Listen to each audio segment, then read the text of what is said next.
We're going to begin with this, an exclusive interview with Mike Bloomberg, who's adding his name to the list of Democrats who say President Trump should be impeached. We spoke to Mr. Bloomberg in Aurora, Colorado yesterday. It's his first television interview since jumping into the presidential race last month.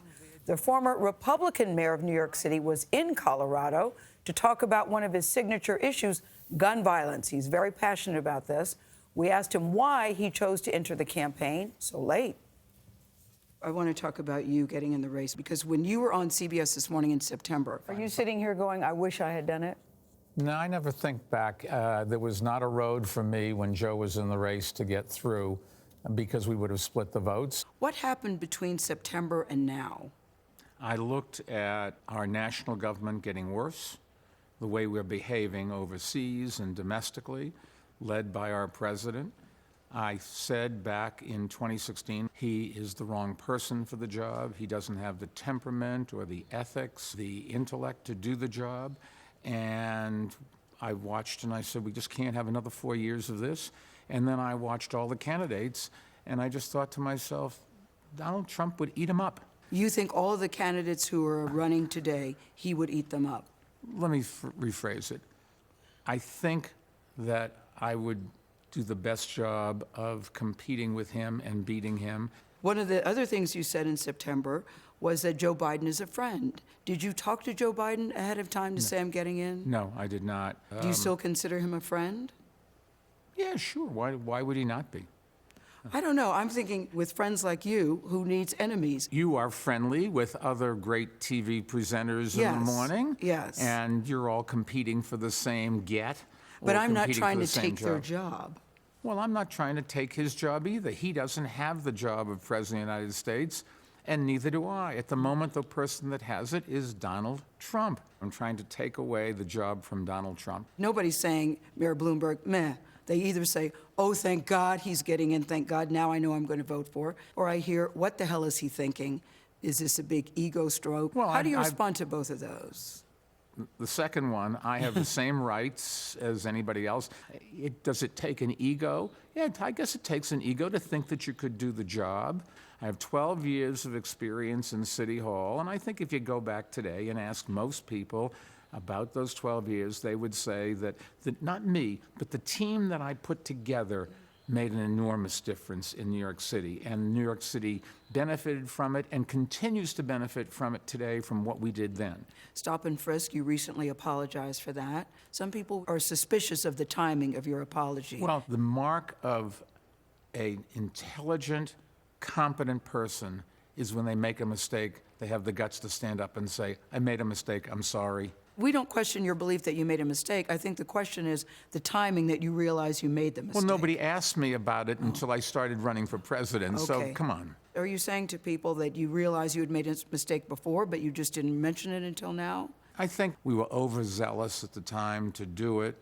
Our intent was to do anything we could to stop the carnage, the murder rate. And what was surprising is when we stopped doing it a little bit, we thought crime would go up. It didn't. It went down. You know, should have, would have, and could have. I can't help that. But in looking back, made a mistake. I'm sorry. I apologize. Let's go fight the NRA and find other ways to stop the murders and incarceration. Those are things that I'm committed to do. And the more I do that, the better off everybody is. The next debate is December, and Cory Booker said that it could possibly be, on that debate stage, no one of color, there would be more billionaires in the race than black people. Is that a problem to you? Cory Booker endorsed me a number of times, and I endorsed Cory Booker a number of times. He's very well spoken. He's got some good ideas. It would be better the more diverse any group is, but the public is out there picking and choosing and narrowing down this field. The truth of the matter is you had a lot of diversity in the candidates, some of whom were very competent. Why they aren't there as you narrowed it down, you have to talk to other people who are experts. I don't know. Part of the conversation is, here we go, another old white gentleman isn't it time for change? Isn't it time for something there, new? It may be, but lots of people can enter. There was no reason, if you wanted to enter and run for president of the United States, you could have done that. But don't complain to me that you're not in the race. It was up to you. And I thought there was a lot of diversity in the group of Democratic aspirants. Entry is not a barrier. So you're saying if you want diversity, then get in. That is exactly a good Get way in. to phrase it. Thank you very much. Yeah. Mayor Bloomberg he had a lot to say about a lot of different issues, but he clearly is up for the fight. Yeah. He knows it's going to be a fight. He knows it's not going to be easy. And he said, I've been doing a lot of thinking because I really hadn't intended to run, but he's so distressed and so disturbed by what he sees happening in Washington that he does think he can make a difference. Polling at 5% in one poll, which is, considering how late he's entered the race, is a strong number. But Anthony, he told me he plans to go to every single state Yeah. before the election. Because I said, how are people going to get to know you? He goes, well, I'm talking to you right now. I'll be doing interviews. Yeah. We have campaign ads.